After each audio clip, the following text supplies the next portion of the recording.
This is Kushan अलगिया from learn IT with Kushan. आज हम मैथ्स 4 है जो डिस्क्रीट मैथमेटिक्स, उसमें एल्जेब्रिक स्ट्रक्चर है, उसका रिवीजन स्टार्ट करने वाले हैं। तो ये बेसिकली रिवीजन है वो 4 पार्ट में डिवाइडेड है। जो एल्जेब्रिक स्ट्रक्चर के 4 टॉपिक्स है, मीन्स टॉपिक वाइज 4 लेक्चर में मैंने डिवाइड किया है। तो starting with what is algebraic structure, a system consisting of a non-empty set and one or more n array operation on a set is known as algebraic structure। कोई ऐसा system जिसमें क्या है कि ग्रुप ऑफ सेट्स हो जिस पे n array operation हो रहा हो। n एरे मीन्स या तो बाइनरी होता है, मीन्स टर्नरी होता है, टर्शियरी होता है, ठीक है। तो एरे मीन्स ऐसे जो जनरल फॉर्म दिया है n एरे, बाइनरी में मीन्स n की वैल्यू 2 होती है इसलिए बाई बोलते हैं, ठीक है।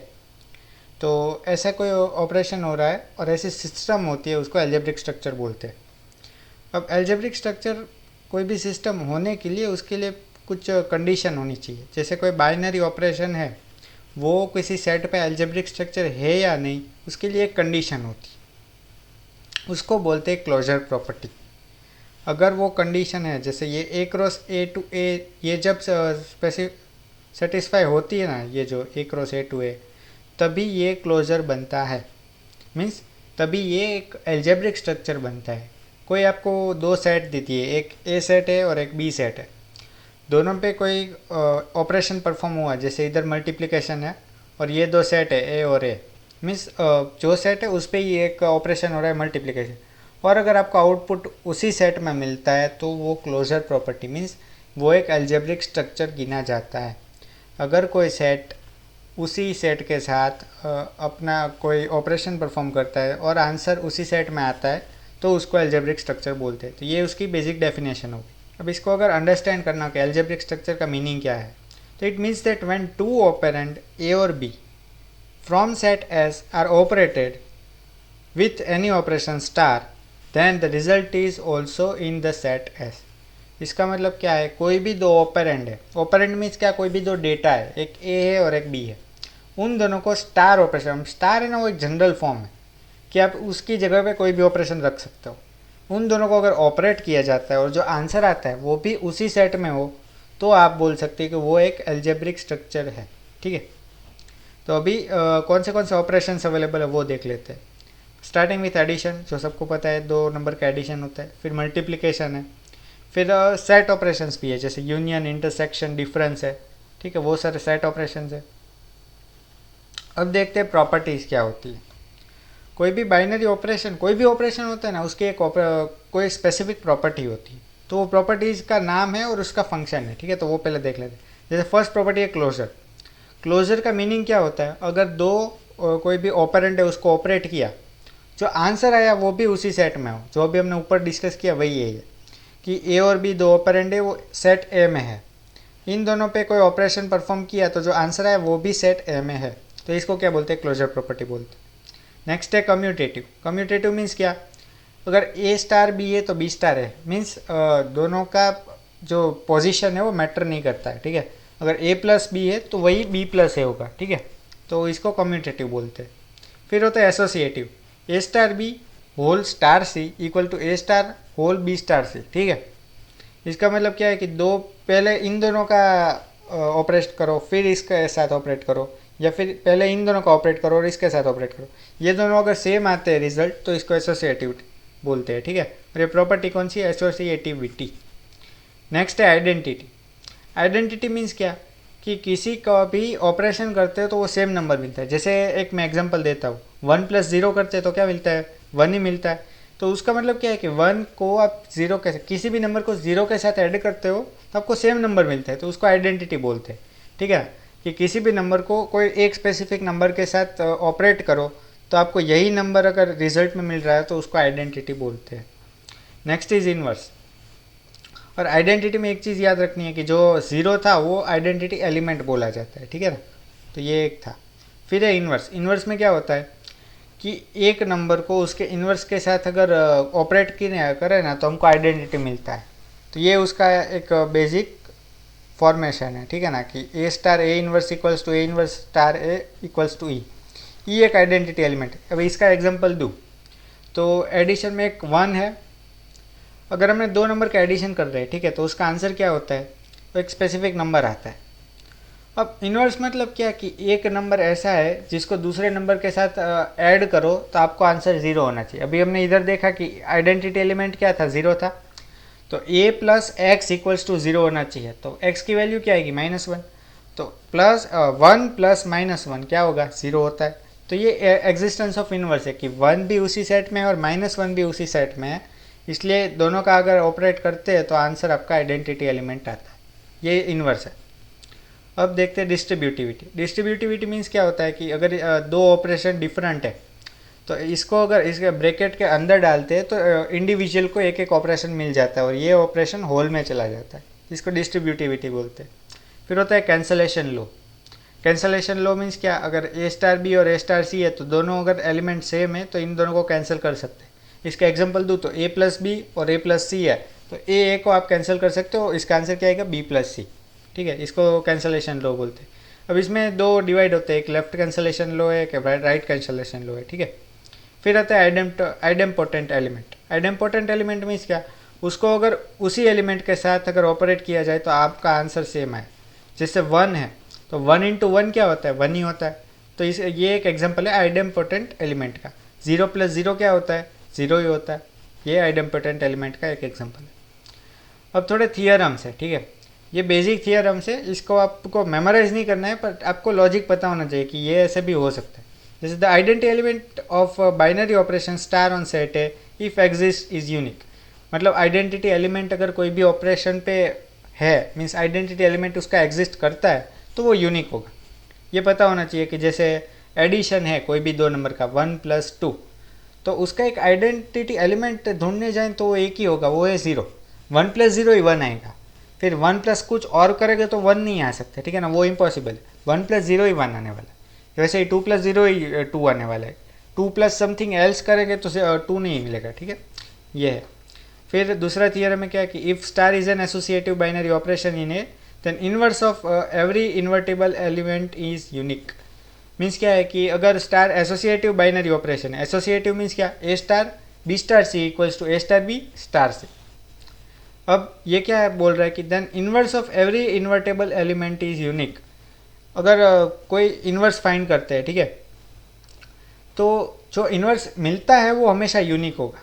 मीन्स अगर ए स्टार बी, ये क्या है, ये प्रॉपर्टी है अपनी इन्वर्स की। ठीक है, तो अगर ऐसे एसोसिएटिव एलिमेंट लिखते हैं तो ए स्टार बी क्या होता है, वो ई होता है और सी इक्वल्स टू बी हो जाता है। मीन्स जो हमको मिलेगा कोई भी आइडेंटिटी एलिमेंट और उससे हम इन्वर्स फाइंड करें तो जो इन्वर्स मिलेगा ना वो एक्चुअली में यूनिक होगा, वो दोनों सेम नहीं हो सकते। ठीक है ना, तो ये है दूसरा थ्योरम। अब तीसरा थ्योरम क्या है, if star is an associative binary operation in set A such that every element is invertible then star satisfy the test as well as the right cancellation law. अगर स्टार एसोसिएटिव बाइनरी ऑपरेशन है, अभी ऊपर देखा associative means क्या, a star b star c equals to a star b b star c. ठीक है, ये होता है। तो ये क्या बोल रहा है, ये अगर एसोसिएटिव बाइनरी ऑपरेशन है such that every element is invertible, means उसका इन्वर्स भी एग्जिस्ट करता है सारे एलिमेंट्स का, then star satisfy the test as well as right cancellation law. Right cancellation law क्या होता है, अगर ए स्टार बी है और equal to a star c है तो ए और ए को कैंसिल किया जा सकता है और डायरेक्टली लिख सकते हैं बी इक्वल्स टू सी, ये वैल्यू है। ठीक है, नेक्स्ट पे चलते हैं। अब ये थोड़े टर्म्स है, ये टर्म्स है ना आपको सिर्फ मेमोराइज करने हैं, इसका यूज़ आगे आएगा। ठीक है, तो ये अभी जितने भी टर्म्स है उसको मीनिंग क्या है वो आपको समझ लेना। अब होमोमॉर्फिज्म मीन्स क्या होता है, आपके पास दो सेट है, एक है एक्स सेट और एक है वाई सेट। एक्स किस ऑपरेशन पे डिफाइंड है, वो है एडिशन, और वाई किस पे डिफाइंड है, वो है स्टार। अब ये दो सेट है ना उस पर एक मैपिंग है। मैपिंग मीन्स क्या कि दोनों रिलेटेड है कोई एक मैपिंग से। तो एक मैपिंग का नाम है जी, वो एक्स टू वाई एक मैपिंग है। तो आप ये बोल सकते हो इससे कि g of x plus x1 plus x2 equals to g of x1 star g of x2। क्यों, क्योंकि दोनों पे मैपिंग है और दोनों का स्पेसिफिक ऑपरेशन डिफाइंड है, तो ये इसको होमोमॉर्फिज्म बोलते हैं। फिर होता है एपीमॉर्फिज्म। एपीमॉर्फिज्म मीन्स क्या कि एक वो होमोमॉर्फिज्म तो है पर उसके ऊपर एक जो मैपिंग है वो ऑन टू होती है, तो उसको एपीमॉर्फिज्म बोलते हैं। वैसे ही मोनोमॉर्फिज्म मीन्स क्या होता है, तो वो होमोमॉर्फिज्म तो है, उसके ऊपर जो मैपिंग है वो अगर 1-1 है तो उसको मोनोमॉर्फिज्म बोलते हैं। अभी आपको समझ में नहीं आ रहा तो सिर्फ आपको याद रखना है कि इसका मतलब क्या होता है। आइसोमॉर्फिज्म मीन्स क्या कि 1 1 और 1 2 दोनों है तो उसको आइसोमॉर्फिज्म बोलते हैं। एंडोमॉर्फिज्म मीन्स क्या कि होमोमॉर्फिज्म इज एंडोमॉर्फिज्म कब होता है कि जब ऐसे मैपिंग हो कि x और y हो तो y is subset of x हो, मीन्स ये जो है y वो एक्चुअली x का सबसेट हो, तब इसको बोल सकते हैं एंडोमॉर्फिज्म। वैसे ऑटोमॉर्फिज्म मीन्स क्या कि y और x की वैल्यू सेम हो, ठीक है, मीन्स दोनों सेट सेम हो तो उसको ऑटोमॉर्फिज्म बोलते हैं। अब मेन टॉपिक पे आते हैं जो है ग्रुपॉइड या फिर ग्रुप थियरी जो है हमारी, उस पर आता है। ग्रुप थियरी में क्या होता है कि एक एक अगर प्रॉपर्टी सेटिस्फाई होती है तो उसको एक नोमेनक्लेचर दिया जाता है। जैसे स्टार्टिंग होता है, ये एक बहुत ही इंपॉर्टेंट डायग्राम है, ठीक है, ये आपको ड्रॉ करना है तो ड्रॉ कर सकते हो, स्क्रीनशॉट लेना है तो स्क्रीनशॉट ले सकते हो, ठीक है। इसमें क्या सारा ग्रुप्स का एक जनरलाइज फॉर्म दिया गया है कि कौन सी प्रॉपर्टी अगर सेटिस्फाई होती है तो कौन इसको नोमेनक्लेचर क्या दिया गया। तो starting with groupoid. Groupoid is an algebraic structure consisting of non empty elements a and b और बाइनरी ऑपरेशन स्टार। अब ग्रुपॉइड कब बोला जाता है? जब वो क्लोजर प्रॉपर्टी सेटिस्फाई करता है, ये पहला है, ठीक है। ग्रुपॉइड और अलजेब्रिक स्ट्रक्चर कब बोला जाता है? जब वो क्लोजर प्रॉपर्टी सेटिस्फाई करता है, ये फर्स्ट हो गया। फिर दूसरा आता है हमारा सेमी ग्रुप। सेमी ग्रुप में क्या होता है, जब भी हमने प्रॉपर्टी सारी डिस्कस कर लिया, ठीक है, क्लोजर प्रॉपर्टी मीन्स क्या है तो वो आप वीडियो के स्टार्टिंग में देख सकते हो। सेमी ग्रुप मीन्स क्या, वो दो प्रॉपर्टी, एक क्लोजर तो सेटिस्फाई करता ही, उसके साथ एसोसिएटिविटी अगर सेटिस्फाई करता है तो उसको सेमी ग्रुप बोला जाता है, ठीक है। तो इसमें दो प्रॉपर्टी आएगी, एक है क्लोजर, एक है एसोसिएटिव। तो इस डायग्राम में देख सकते हो, तो वो ग्रुपॉइड तो है ही, पर उसके साथ अगर एसोसिएटिव प्रॉपर्टी भी सेटिस्फाई करता है तो वो सेमी ग्रुप बोला जाता है, ठीक है। नेक्स्ट पे चलते हैं होमोमॉर्फी। अभी ये उसकी प्रॉपर्टीज़ है, उसको अभी नहीं देखना है, आपको क्या देखना है, डायरेक्ट चलते हैं मोनोइड। मोनोइड मीन्स क्या, वो तीन प्रॉपर्टी सेटिस्फाई करता है, एक है क्लोजर, एक है एसोसिएटिव और तीसरा है एग्जिस्टेंस ऑफ आइडेंटिटी एलिमेंट्स, ठीक है। ये क्या है, आइडेंटिटी एलिमेंट्स का एग्जिस्टेंस हो रहा है तो इसको बोलेंगे। तो इधर देखेंगे कि मोनोइड है, उसमें क्या है, आइडेंटिटी एलिमेंट, तो वो एक ग्रुपॉइड भी है, वो एक सेमी ग्रुप भी है। पर अब जब आइडेंटिटी एलिमेंट भी एक सेटिस्फाई हो रहा है तो उसको मोनोइड बोलेंगे। तो मोनोइड क्या है, वो सेमी ग्रुप तो है ही, वो एक ग्रुपॉइड तो है ही, पर उसमें और एक प्रॉपर्टी ऐड होगी, इसलिए उसको मोनोइड बोलते हैं। अब नेक्स्ट पे चलते हैं जो है ग्रुप्स। ग्रुप्स में क्या है, फोर्थ प्रॉपर्टी ऐड होती है जो है एग्जिस्टेंस ऑफ इनवर्स। अभी कौन सी प्रॉपर्टी है, first is closure, second is associative, third is existence of identity element और fourth is existence of inverse. तो ये चार प्रॉपर्टी हो गई, तो वो क्या है, इसको ग्रुप बोलेंगे। तो इधर देखते हैं डायग्राम में, तो ग्रुप क्या है, तो वो मोनोइड भी है, वो सेमी ग्रुप भी है, वो ग्रुपॉइड भी है, पर उसके ऊपर एक प्रॉपर्टी ऐड हो रही है जो है इनवर्स, एग्जिस्टेंस ऑफ इनवर्स। अब चलते हैं एबेलियन ग्रुप पे। एबेलियन ग्रुप क्या होता है कि जब और एक जो फिफ्थ प्रॉपर्टी है वो ऐड हो जाती है, वो है कम्यूटेटिव है, मीन्स अगर वो क्लोजर है, वो एसोसिएटिव है, फिर वो एग्जिस्टेंस ऑफ आइडेंटिटी एलिमेंट है, फिर एग्जिस्टेंस ऑफ इनवर्स एलिमेंट है और कम्यूटेटिव प्रॉपर्टी है, पांचों प्रॉपर्टी का सेटिस्फाई होती है तो उसको एबेलियन ग्रुप बोलते हैं। ये मैंने एक ओवरव्यू दे दिया कि आपको क्या क्या याद रखना है, ठीक है। एबेलियन ग्रुप क्या होगा, वो कम्यूटेटिव होगा, ठीक है, तो एबेलियन ग्रुप बोलते हैं। ये अगर आपको डायग्राम आता है तो ये सारी चीज़ें आपको आ जाएगी इजीली, ठीक है। अब स्टार्ट करते हैं ग्रुपॉइड से। क्लोजर मीन्स क्या होता है कि दो नंबर का अगर ऑपरेशन हो रहा है और उसका रिजल्ट है वो भी वही सेट में है तो उसको क्लोजर बोलते हैं, ठीक है। जैसे ए और बी दोनों जेड प्लस में है, जेड प्लस मीन्स क्या, इंटीजर, पॉजिटिव इंटीजर्स होते हैं, उसको जेड प्लस बोला जाता है। तो अगर ए भी जेड प्लस में और बी भी जेड प्लस में, अगर दोनों का कोई ऑपरेशन हो रहा, जैसे एडिशन एक ऑपरेशन है, इन दोनों का अगर ऑपरेशन हुआ तो ए प्लस बी भी जेड प्लस में ही आएगा, ठीक है। तो इसको क्या बोलेंगे, ग्रुपॉइड है, मीन्स वो क्लोजर प्रॉपर्टी को सेटिस्फाई कर रहा है, इसलिए इसको ग्रुपॉइड बोलेंगे। नेक्स्ट पे चलते हैं semi group. Semi group means की एक और एक प्रॉपर्टी ऐड होती है जो एसोसिएटिव। इसमें क्या होता है, दो नंबर दिए हैं, ठीक है, जैसे इधर एक एग्जांपल दिया है एन प्लस और एन मल्टीप्लिकेशन, तो ये दोनों एक्चुअली में सेमी ग्रुप है, ठीक है ना। कैसे कि अगर दो नंबर दिए उनको अगर आप ऐड कर रहे हो, ठीक है, तो उसको आप ऐसे भी ऐड कर सकते, means a plus b plus c equals to a plus b plus c होगा, उसमें आप कैसे भी शफल कर लो, एडिशन में वो मैटर नहीं करता है, ठीक है। तो एसोसिएटिव प्रॉपर्टी सेटिस्फाई होती है, इसलिए एन प्लस है वो सेमी ग्रुप है, ठीक है। अब नेक्स्ट पे चलते हैं, इसकी थोड़ी प्रॉपर्टीज है, जैसे होमोमॉर्फिज्म है, एंडोमॉर्फिज्म है, आइसोमॉर्फिज्म। इसका मतलब क्या है, होमोमॉर्फिज्म मीन्स क्या, अगर दो आपने सेट ले लिया, एक एस है और एक टी है, इस पे दो अलजेब्रिक स्ट्रक्चर डिफाइंड है, एक है स्टार और एक है इधर दूसरा ऑपरेशन है जो प्लस। तो अगर इन दोनों का कोई एक मैपिंग अवेलेबल है, जैसे एफ मैपिंग है एस टू टी, तो आप इसको ऐसे लिख सकते हो कि f of a star b equal to f of a into f of b. क्यों? क्योंकि ये जो ऑपरेशन है उसको आपने स्प्लिट कर दिया। अब दूसरा एंडोमॉर्फिज्म। एंडोमॉर्फिज्म कब एग्जिस्ट होगा? जब homomorphism of a semi group into itself, means अगर वो ऑन टू है तो उसको एंडोमॉर्फिज्म बोलते हैं। आइसोमॉर्फिज्म मींस क्या? कि वो अगर वन वन है तो उसको आइसोमॉर्फिज्म बोलते हैं। अब नेक्स्ट पे चलते हैं। ये एक थियरम है कि अगर तीन आपको दिए है, एस स्टार है, टी दूसरा ऑपरेशन और वी दूसरा ऑपरेशन है, ठीक है, तो इन तीनों की अगर ऐसे मैपिंग है, जैसे एफ एस टू टी है और जी टी टू वी है, तो अगर आप तीसरी मैपिंग अगर फाइंड करते हो तो आप ऐसे लिख सकते हो कि एस टू वी भी एक मैपिंग होती है, ठीक है। तो एस टू वी भी मैपिंग है तो आप इसको ऐसे लिख सकते हो। ये फंक्शन में आएगा आगे, आप इसको पढ़ने वाले हो, ठीक है। Next is monoid. मोनोइड में क्या होता है कि एक तीसरी प्रॉपर्टी है, उसको अगर वो सेटिस्फाई होती है तो उसको मोनोइड बोलते हैं। That is identity element, existence of identity element. अभी हमने देखा था आइडेंटिटी एलिमेंट मीन्स क्या होता है कि अगर एक नंबर है उसको आइडेंटिटी एलिमेंट के साथ ऑपरेट किया जाए तो वही नंबर आपको रिजल्ट में आता है। जैसे a प्लस ज़ीरो है तो आपको क्या आता है? आंसर a ही आता है, तो उसको आइडेंटिटी एलिमेंट बोलते हैं। जो ज़ीरो है उसको आइडेंटिटी एलिमेंट बोलते हैं। अगर उसका एग्जिस्टेंस है तो वो मोनोइड होगा, ठीक है। इसका एग्जांपल ले लेते हैं जो हमने अभी पढ़ा कि एडिशन होता है उसके लिए ज़ीरो आइडेंटिटी एलिमेंट होता है, वैसे मल्टीप्लिकेशन होता है उसके लिए वन आइडेंटिटी एलिमेंट होता है। नेक्स्ट पे चलते हैं ग्रुप्स।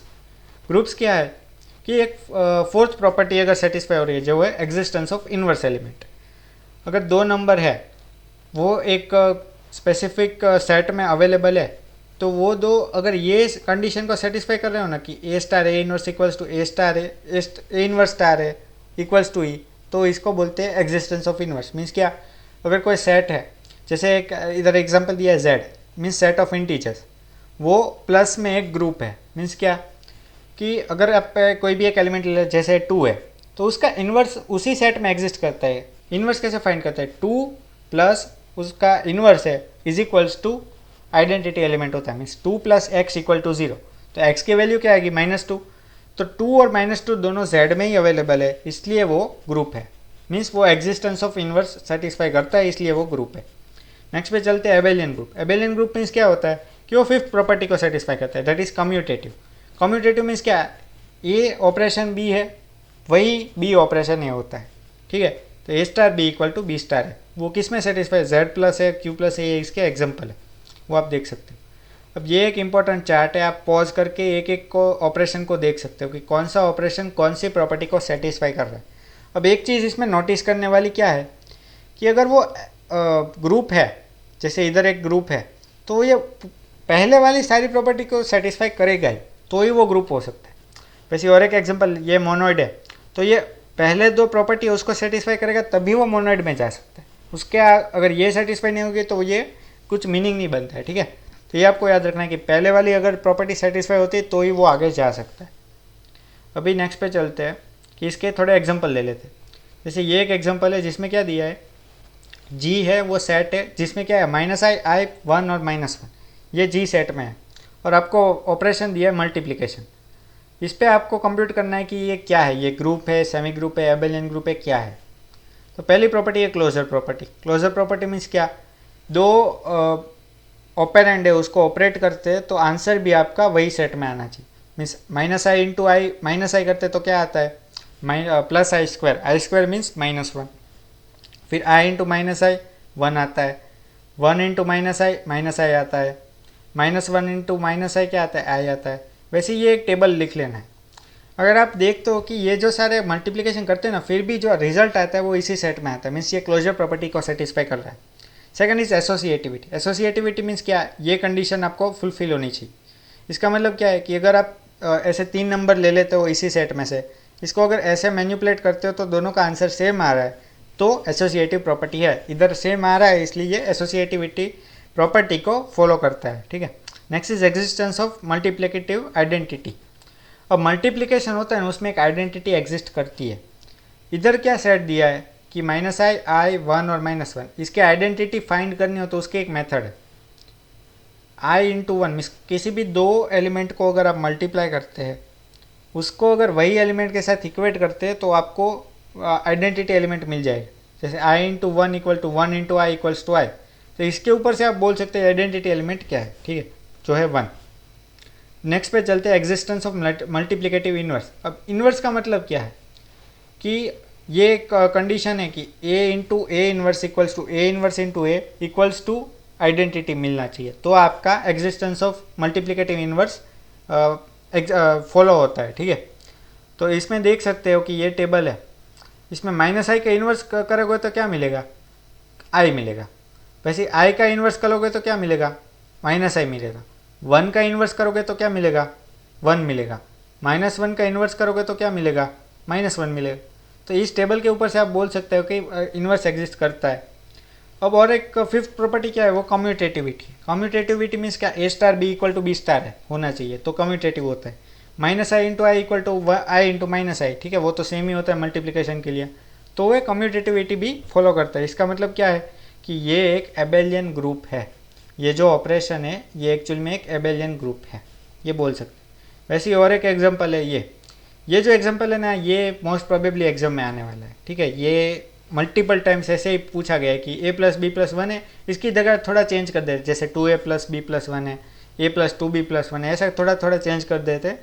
ये ऐसे एग्जांपल जनरली पूछे जाते हैं, तो ये भी आप देख सकते हो। फिर है 1 ओमेगा और ओमेगा स्क्वायर वाला, मीन्स ये क्यूब रूट ऑफ यूनिटी वाला एग्जांपल है, ये भी आप देख सकते हो। अब ये जो एक्चुअली है उसकी आपको PDF डिस्क्रिप्शन सेक्शन में मिल जाएगी, तो ये जो सारे लेक्चर नोट्स है वो आपको डिस्क्रिप्शन सेक्शन में मिल जाएगी, उधर से आप डाउनलोड करके उसको पढ़ सकते हो, ठीक है। तो आज के लिए इतना ही था कि जो फर्स्ट लेक्चर है उसमें हमने सारी चीज़ें डिस्कस कर ली। अब नेक्स्ट लेक्चर में हम फ्रीक्वेंटली यही चैप्टर में आगे बढ़ेंगे। Okay, thank you, bye.